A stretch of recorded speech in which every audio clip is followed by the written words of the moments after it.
जब हम सुसमाचार के विवरणों का कालानुक्रमिक रूप से अध्ययन करते हैं तो पाते हैं कि यहूदा के विश्वासघात और पतरस के इनकार के बीच यीशु का सनहेद्रिन, जो इस्राएल राष्ट्र की सर्वोच्च अदालत थी, के सामने अवैध मुकदमा हुआ। अब पतरस के मसीह का इनकार करने के बाद, जैसा आप याद कर सकते हैं, वह आंगन से बाहर चला जाता है और बेकाबू होकर रोता है। वह पछतावे और पश्चाताप से भरा हुआ है। लेकिन आज जब हम अपनी ज्ञान यात्रा पर आगे बढ़ते हैं तो हम अन्य लोगों के जीवन में जो इन नाटकीय घटनाओं में सामने आने वाले हैं, वैसी ही प्रतिक्रिया या हृदय की स्थिति नहीं पाएंगे। लूका अध्याय 22 हमें यीशु के सनहेद्रिन के सामने अंतिम चरण के मुकदमे का सबसे अधिक विवरण देता है, इसलिए हम उसके विवरण की ओर बढ़ेंगे। आयत 67 कहती है, जो लोग यीशु को हिरासत में रखे थे वे उसका उपहास कर रहे थे और उसे पीट रहे थे। उन्होंने उसकी आंखों पर पट्टी बांध दी और उससे बार बार पूछा, भविष्यवाणी करो, तुझे किसने मारा? यहूदी कानून दोषी व्यक्ति को सार्वजनिक कोड़े मारने की अनुमति देता था, लेकिन यहां जो व्यवहार बताया गया है, उपहास करना, पीटना, उसकी अनुमति नहीं देता था, और सार्वजनिक मुकदमे में दोषी सिद्ध होने से पहले तो बिल्कुल भी नहीं। खैर, स्पष्ट रूप से जैसा कि यहां आयत 66 में संकेत दिया गया है, यह व्यवहार पूरी रात चलता रहा। जब दिन हुआ तो लोगों के प्राचीनों की सभा, दोनों महायाजक और शास्त्री इकट्ठा हुए और वे उसे अपनी परिषद में ले गए। दूसरे शब्दों में सनहेद्रिन सुबह होते ही फिर से बैठक करने जा रहा है। संभवतः इससे उन अन्य सदस्यों को भी शामिल होने का अवसर मिल जाता है जो पिछली रात वहां नहीं पहुंच सके थे। और चूंकि रात का वह मुकदमा अवैध था, इसलिए उन्हें अगले दिन कानूनी सम्मानजनकता का यह दिखावा करना पड़ रहा है। तो अब सनहेद्रिन यीशु से यहां आयत 66 में पूछता है, यदि तुम मसीह हो तो हमें बताओ। अब भले ही किसी व्यक्ति से स्वयं को दोषी ठहराने के लिए कहना अभी भी अवैध है, यीशु अपने शत्रुओं को उनके घातक इरादों को पूरा करने में मदद करने जा रहे हैं, और इस तरह वे उनके लिए वास्तव में चिंगारी जला देते हैं। वह कहते हैं, अगर मैं तुमसे कहूं तो तुम विश्वास नहीं करोगे, लेकिन अब से मनुष्य का पुत्र परमेश्वर की शक्ति के दाहिने हाथ पर बैठा होगा। क्या अद्भुत कथन है यह! यहां यीशु एक मसीही उपाधि का दावा कर रहे हैं, मनुष्य का पुत्र। वह यह भी दावा कर रहे हैं कि वे स्वयं परमेश्वर के सिंहासन पर बैठेंगे। परमेश्वर का दाहिना हाथ परमेश्वर के अधिकार के स्थान का संकेत है। दाहिना हाथ, यह शक्ति का दाहिना हाथ है। तो मैं आपको बता दूं, सनहेद्रिन पूरी तरह समझ गया कि यीशु क्या कह रहे हैं, और इसलिए वे आगे उनसे यहां पद 70 में पूछते हैं, तो क्या तुम परमेश्वर के पुत्र हो? और उसने उनसे कहा, तुम स्वयं कहते हो, अर्थात सही है कि मैं हूं। तब उन्होंने कहा, हमें और किसी गवाही की क्या आवश्यकता है? हमने स्वयं उसके मुख से सुन लिया है। परमेश्वर का पुत्र होने का दावा उनके लिए निंदा है, और यही मृत्यु के योग्य अपराध है। अब इसके साथ हम एक और घटना की ओर बढ़ते हैं जो घटित हो रही है, और मत्ती अध्याय 27 हमें यहां तीसरी आयत में इसके विवरण देता है। तब जब यहूदा, जो उसका विश्वासघाती था, ने देखा कि यीशु दोषी ठहराया गया, तो उसने अपना मन बदल लिया और 30 चांदी के सिक्के प्रधान याजकों और पुरनियों को लौटा दिए।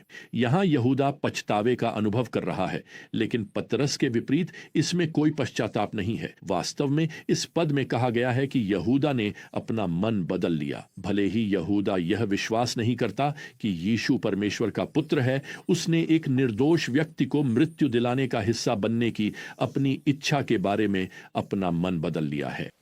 वह स्पष्ट रूप से यीशु की क्रूस पर चढ़ाए जाने में सहभागी होने पर पछतावा महसूस करता है। प्रियजनों, कोई भी केवल इसलिए स्वर्ग नहीं जाएगा क्योंकि उसे बुरा लगता है कि यीशु को क्रूस पर चढ़ाया गया। आप तब स्वर्ग जाते हैं जब आप यह समझते हैं कि वह आपके लिए क्रूस पर चढ़ाया गया था।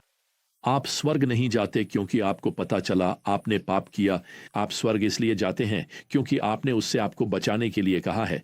तो यहूदा एक निर्दोष व्यक्ति के साथ किए गए अपने विश्वासघात से अभिभूत है। फिर भी वह यीशु को परमेश्वर का पुत्र मानने से इनकार करता है। वह इस खून की कमाई से छुटकारा पाना चाहता है ताकि अपने अपराध बोध को कम कर सके।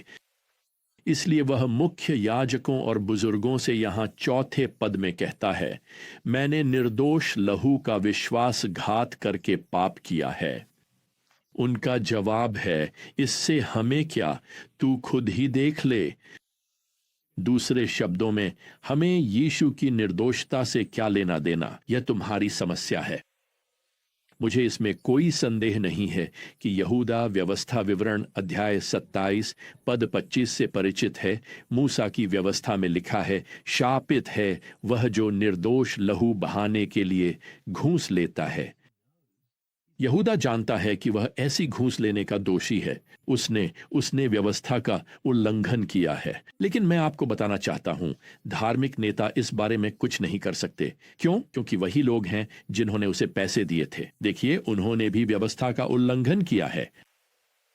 तो मत्ती अध्याय 27 पद 5 हमें बताता है कि यहूदा वे चांदी के सिक्के मंदिर की जमीन पर फेंक देता है और वह बाहर भाग जाता है। वैसे मंदिर के लिए ग्रीक शब्द नाओस है, जिसका अर्थ है पवित्र स्थान। यह वह भीतरी पवित्र स्थान है जहां केवल याजक ही जा सकते हैं। यहूदा ने पैसे उसी क्षेत्र में फेंके। ऐसा लगता है वह सुनिश्चित करना चाहता है कि याजकों को पैसे उठाने पड़े। उन्हें इस खून के पैसे को संभालना पड़ेगा। दुखद पद 5 बताता है कि यहूदा बाहर जाता है और फांसी लगा लेता है। उसका अपराध बोध उसे निराशा और मृत्यु की ओर ले गया। लेकिन इसके विपरीत यहीं पर पतरस अलग है। पतरस का अपराध बोध उसे पश्चाताप और क्षमा की ओर ले गया। आप जानते हैं, यहूदा की आत्महत्या के बारे में हम केवल एक और जगह पढ़ते हैं, और वह है प्रेरितों के काम की पहली अध्याय में। वहां कुछ अतिरिक्त विवरण मिलते हैं जो यह संकेत देते हैं कि यहूदा ने खुद को एक डाल से लटका लिया था, लेकिन उसकी मृत्यु के बाद या तो डाल टूट गई या रस्सी टूट गई और उसका शरीर एक खाई में गिर गया और फट गया। मैं यह सोचने से खुद को रोक नहीं पाता कि जैसे यीशु एक पेड़ पर लटके थे, वैसे ही कहने का मतलब है यहूदा भी अपने पेड़ से लटका हुआ है। एक पेड़ पर उद्धार करता है, दूसरे पेड़ पर एक अपरिवर्तित पापी है जो शैतान अर्थात सर्प द्वारा धोखा दिया गया और सामर्थ्य प्राप्त किया हुआ है। अब मैं यहां कुछ टिप्पणियां करना चाहता हूं। पहली बात, यहूदा यह दिखाता है कि धार्मिक दिखना संभव है लेकिन फिर भी उद्धार न पाया हो। आपके जीवन में भी ऐसे लोग हो सकते हैं। वे शनिवार को तो शैतान की तरह जीते हैं, लेकिन रविवार को गाना मंडली में गाने वाले हैं। यह कोई ऐसा व्यक्ति हो सकता है जिसके साथ आप रहते हैं, काम करते हैं या स्कूल जाते हैं। ये हो सकता है, ये वही व्यक्ति हो सकता है जो अभी आपकी सीट पर बैठा है।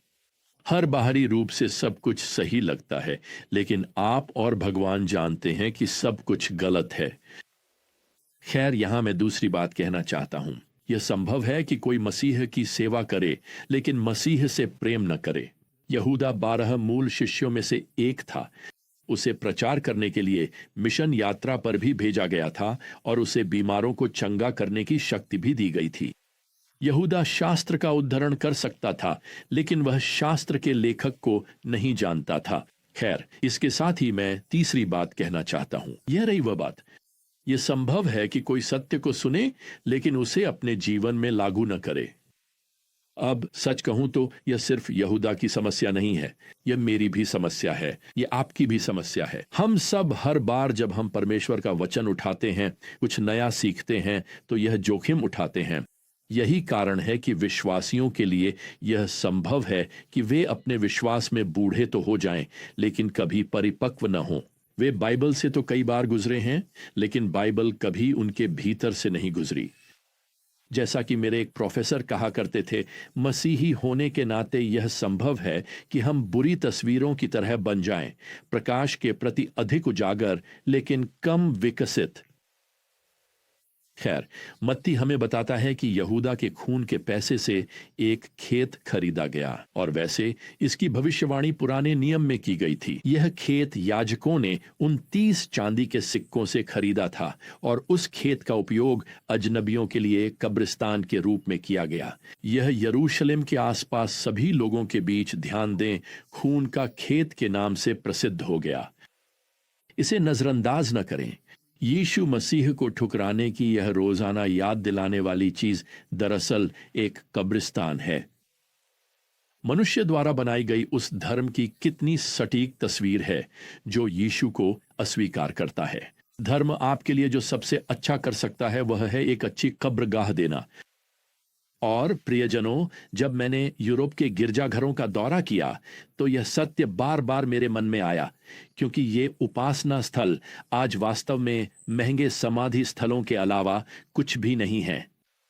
प्रियजनों, हम जिन्होंने अपने विश्वास को उद्धारकर्ता में रखा है, हमें एक अच्छी कब्रगाह से कहीं अधिक मिला है। हमें अपने अपराध और पाप से क्षमा मिली है, और हमें उद्धार का उपहार प्राप्त हुआ है। यह उपहार हमें हमारे उद्धारकर्ता की उपस्थिति में अनंत काल बिताने की अनुमति देगा। तो जब तक हम अगली बार फिर से यात्रा शुरू न करें, प्रभु यीशु मसीह की अनुग्रह, परमेश्वर का प्रेम और पवित्र आत्मा की संगति आप सभी के साथ बनी रहे। आमीन।